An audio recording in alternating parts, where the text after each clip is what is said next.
दावा दूंगी lieutenant general इनाम हैदर मलिक साहब को, जो कि चेयरमैन हैं NDMA के, कि वो आए और यहाँ पर बात करें। Thank you.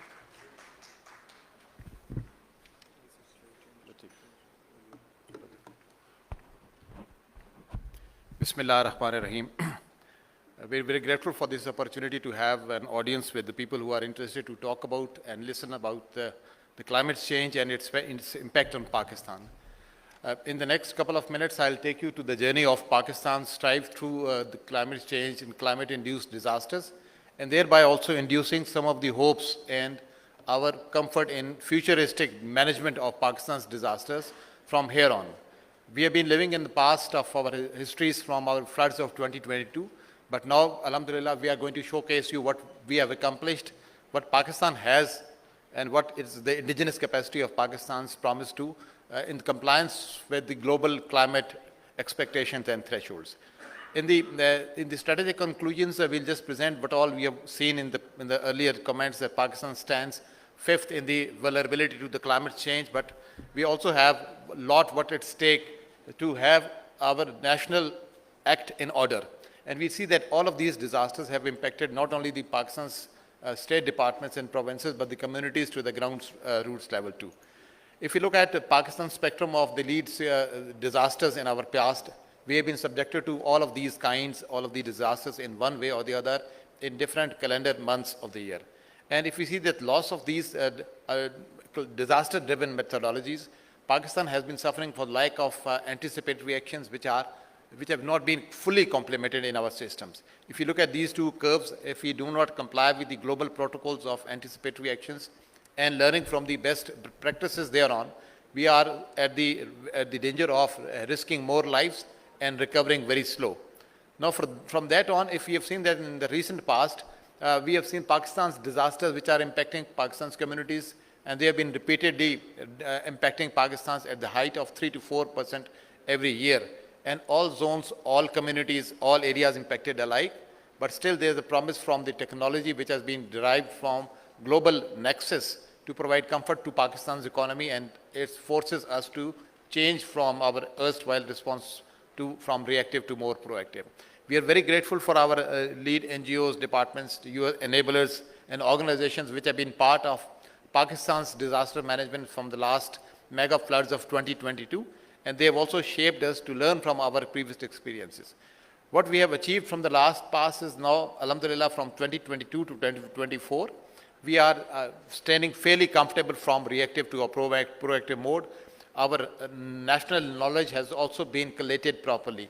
The National Think Tank on Disaster Management, which is a part of NDMA now, brings in lots of knowledge from not only the national practitioners and technical experts, but also from the global experts abroad. We've developed this state-of-the-art National Emergencies Operations Center in Pakistan, and I'll very quickly go along these capacities along the presentation, which has been visited by our national leadership and being visited by our global partners also. We are in this final stage of our national adaptations plan, in fully implementations in the provinces, and now this provincial support from NDMA and national leadership is now expanding to become more progressive and hazard-specific anticipatory actions. If you look at our experiences in 2024, we have seen these type of incidents emerging in our neighborhoods too, like forest fires which impacted Pakistan in 10 different locations, glacial outbursts and the meltings in the north are some of the areas which we are looking together along with the global focus. Now, if we're looking at Pakistan's landscape of hydromet hazards, and all of these kinds have been impacting Pakistan in the past, we anticipate that our losses and damages because of these have been phenomenal. Our disastrous floods of 2010 repeated itself in 2016, 18, and then they came back to see us in a form of 2022 super floods. The losses and damages we have seen, all has been recorded, but recovery has not been in line with those timelines that we had anticipated. But look at the global scape of the disasters landscaping. We have seen these glaciers melting in the North Arctic and Antarctic are melting at the very highest rate at about 3% plus. And if you look at the bottom left screen, these are some of the examples of our areas which are close to the coastlines are impacted by emerging floods, and they are also impacted by all of these disasters.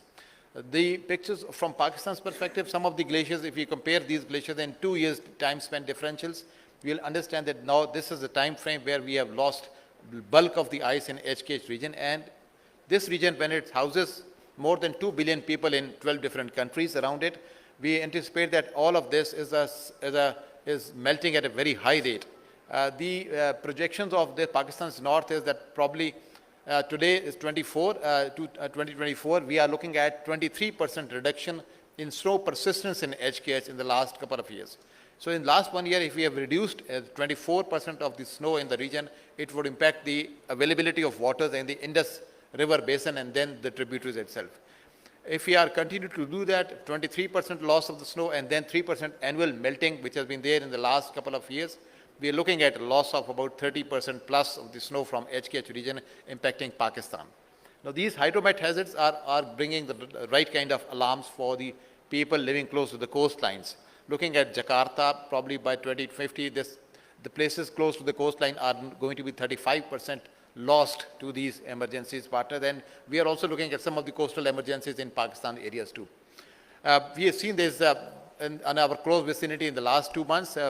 Emergency rains or unexpected rains unprecedentedly impacted our region, and those are the areas where in some of the areas people took upon the entire 1 year rain in a day.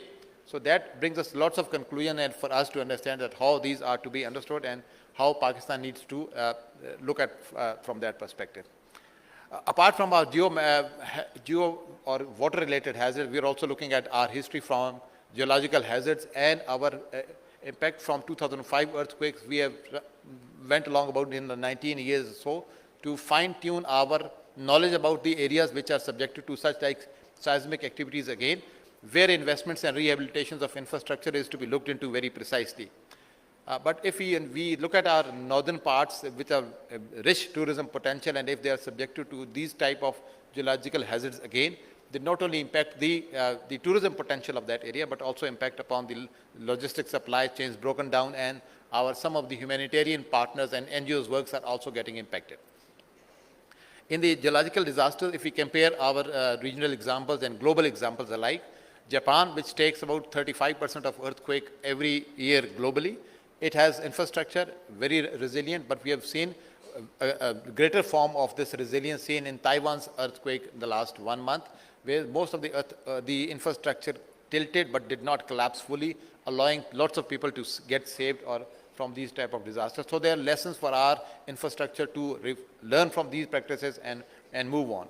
From the spectrum of our induced hazards from pandemic, epidemic, forest fires, and the other human-induced hazards, we are looking at Pakistan's, I would say, vulnerability or continuous vulnerability to these type of hazards, which were once not known in Pakistan. Forest fires are also looking at Pakistan's vulnerability to these areas, and in one point of time, we have seen that these are impacting not only the rise in temperature in our cities, which had for the last 3 years 54 degrees plus, especially in Turbat and some of the areas in Balochistan. Our floodplains are going to be a serious challenge, because now their volumetric analysis of our river systems is telling us that the volume of the river is like getting shrunk down because of the inundations in the area, encroachments and some of this silting which is there and blocking the ways of the floods. Thus, there's a requirement to expand it through more energetic interventions. We are looking to work with some of the NGOs and our humanitarian organizations to find out a solution for a clear and present danger for Pakistan, which is acute water stress by December 2024. Now, these are the figures which tell us that now Pakistan's annual availability of water has driven down from 500 meter cube per annum per individual, and we are now beyond the threshold of the danger line, which must strike us that if nothing goes well, probably we have to go from water scarcity to water stress to drought-like situation in the months thereafter, 2024 and 25. And if we are looking at the consumption of water dialogue, like Pakistan irrigation sector takes about 70%, and our human consumption or domestic consumption is only about 7%, which needs to have serious interventions from our responders in the form of water recyclation and conservation projects.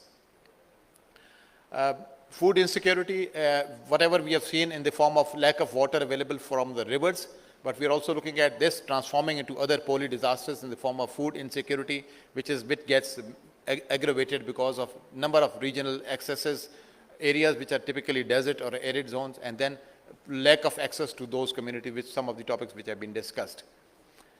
This is the area which we would like to see from all the national disasters perspectives, and is also attributing to climate change and all of the gender which is related to this.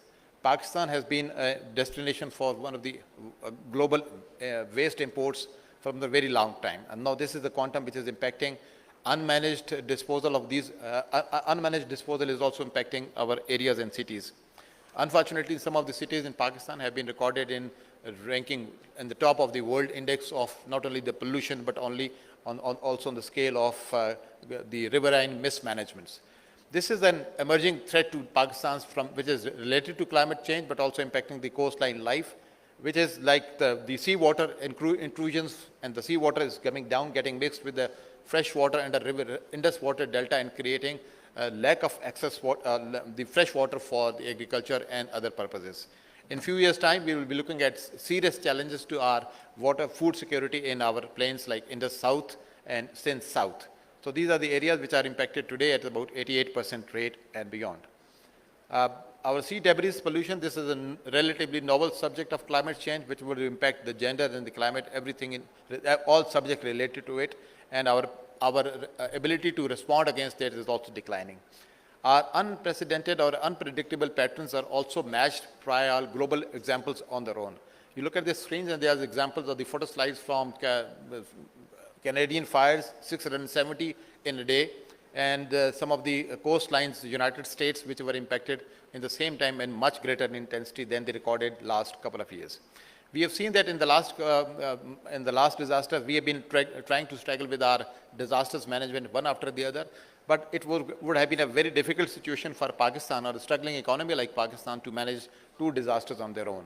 Our traditional response is reactive, which is after the disaster when it unpacks what all it takes to have our response intact. But now we would like to have it more elaborated, and is a combination of hybrid reactive and proactive response together. What all we can do with our capacities, we are doing it, but we are also relying hugely on our partners like our government departments, NDRMF, our NGOs, UN organizations to find out a combined solution for this. And we would like to come back to showcase that there is a lot of things which can be done, but every flood and disaster which comes, it has to bring lots of other poly disasters in the second and third phases too. We have anticipated that lots of these disasters are going to impact not only the genders, which are like women, child, or the vulnerable communities like transgenders, homeless, even jobless people, but it is also going to cut across all the economy of the area and the region. In certain areas which were presented earlier in the presentations, they belong to the area where the pre-disaster poverty needs, they often get mixed with the disaster losses, and then the compounded or the total aggravated losses, they look like a huge number. So we would like to see that if Pakistan has to survive after every disaster, it is very critical and urgent for us to bank from this management and then look at our fastest, earliest, speedy recovery from these disasters, so that we can come up and challenge and confront the next disaster in a greater way. These are some of the projected dotted lines shown our projections for this year, July and August. Now on your screen, you would see these are our NEOC's developed projections for Pakistan in July, August 2024. Now these are the monsoons impact for the rains which are now in India, I would say middle of the India and Bangladesh and part of the Indian Ocean. This pattern is, if it continues its stride like that, we are going to anticipate its application on Pakistan, especially in the areas of Punjab and Sindh, and thereon it is going to create an emergency from the rains perspective. All the provinces have been informed in detail, and I'm sure some of the advisories and informations are also flowing down from that platform to the enablers accordingly. Pakistan has been able to finalize or summarize our national disasters calendar. If you look at our months in our different areas, we'll be able to showcase that what all areas are subjected to it. The yellow is the focus of today's, that July to September are the monsoon and the late monsoon's impact, and we're looking at rains and then related activities, including some of the cyclone activities if they are triggered from Arabian Sea like the last year. What we did was that we collected all the national universities of Pakistan, and we thought that all the disaster management component of these universities could be banded up together in a national think tank. The job of that think tank would be to connect our national universities to the global universities of the world, so that our about 500 plus universities today are talking to each other, trying to make sense of the climate change related disasters and finding out solutions from gender perspectives, from infrastructure management perspectives, and for the leaders too. Now, all of these global good practices have been made together in the form of a booklet, and these advisories have been made as part of Pakistan's NDMA publications, which will be available on the website too. You can scroll through them and you can see that there are applications which have been developed for everybody. In Pakistan's story, there are formal responders like the principals, which are district disaster management authorities, provinces and national, which have to connect and provide the solutions to the communities, as well as the connection of the international responders with the governments. On the right side, you will find there is a supporting nexus of people, which is a lot of potential to provide support or answer to that need gap analysis. Now from there, okay, and these are the recent actions which are underway, from providing the early warnings, trainings, collaborations, provincial coordinations, and thereon. Shortly, I'll take a couple of minutes on the early warning capability that Pakistan has now developed. It was important for us to know our disasters ahead of time, and ahead of time means that the more time we can create, depending upon our capacities to respond, we'll be able to respond early. So what we did at NDMA, this is the National Emergencies Operations Center, which is the house of more than 220 different satellites, feeds, everything and anything which is related to climate disasters, projections, making all across the world. We have collected them from FEMA, from European centers, from China, and from East Asia's, and now they are providing a solution to Pakistan's databases, which were in the earlier form, they were available in the form of these 2D maps.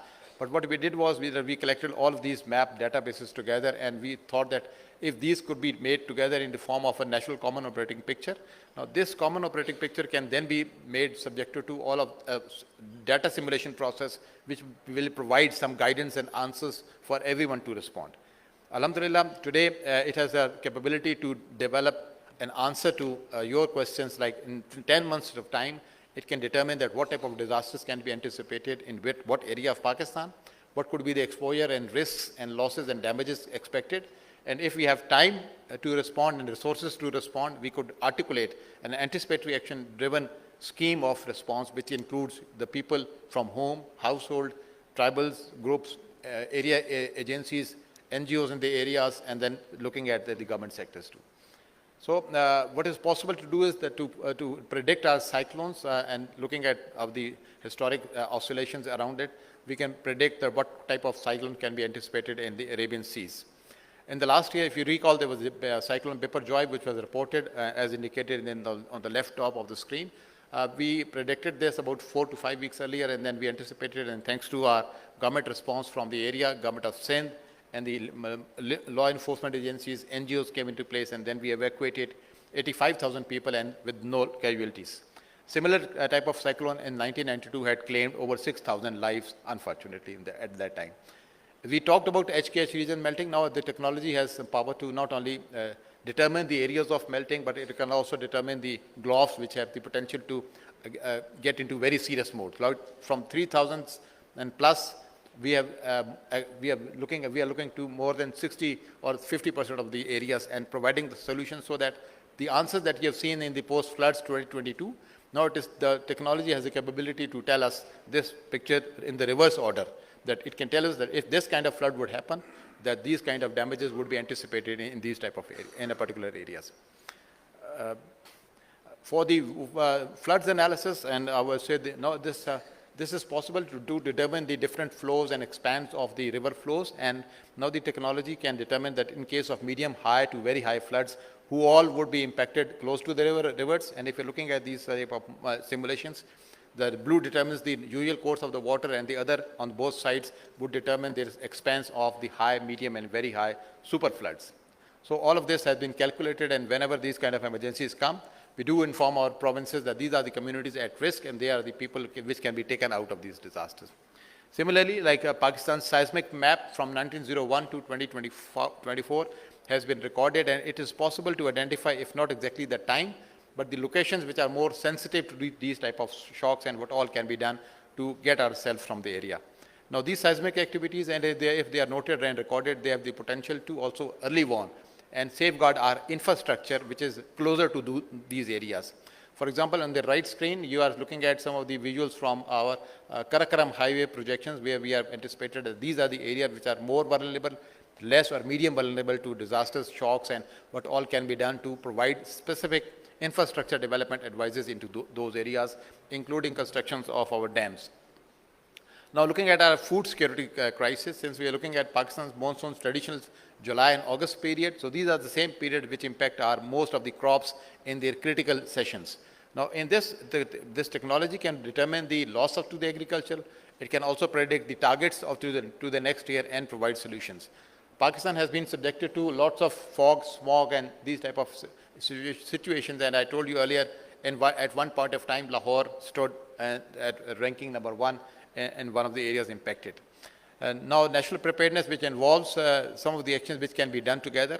What we have done is that on our website, you'll find all of these publications, which are the guidelines and doable templates, economic, Pakistan-specific, for infrastructure development before the disaster, how they can be retrofitted while we are looking at their strength, which is being impacted by the disasters now, and how new reconstruction must be carried out after the disaster is done. There are advisories in all form, and these are the global academia templates which are doable, and they'll be continuously updated. Our technical solutions have also provided some of the doable technologies interface with our disaster management, especially for when we're looking at survival and search and rescue for gender specific. There is a potential for these capacities to become mobile and then get into the shape again. We are looking at the gender climate action, and we are partnered by our, not only the state responders, the government departments, our great NGOs, humanitarian development partners, and UN organizations, but we are also looking at excessive expansion of these knowledge-based technologies and looking at our plans from our private sector and industries interface too. While we managed our floods of last year, we thought that there could be a time that we should be able to now determine exactly what kind of support is required for what kind of gender we are trying to save. Like from lots of assistance which we carried out from the international assistance framework, we found out there were lots of things which were coming in duplications or in redundance, or they were not required or not preferred or not choice from the people of the area.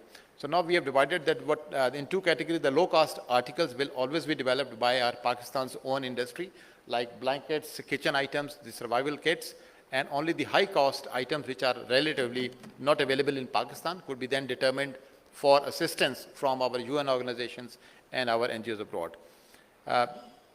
We have collected our databases from our national responders, like our NGOs, which have trained lots of people in the past, and they have not been recorded, but these are the people who can be the first responders and the search and rescue phase of any disasters.